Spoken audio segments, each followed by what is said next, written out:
Hello and welcome to Trending Pinoy Celebrity.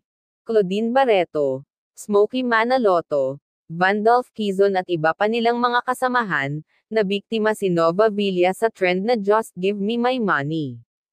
Isang nakaka-good vibes na video ang ibinahagi ng mga ito sa social media, na sobrang kinaaliwan ng mga netizen. Ating panoorin ang kabuuan ng kanilang video. Pero bago yan, maaari po kayong mag-subscribe sa ating channel, para sa iba pa nating celebrity updates.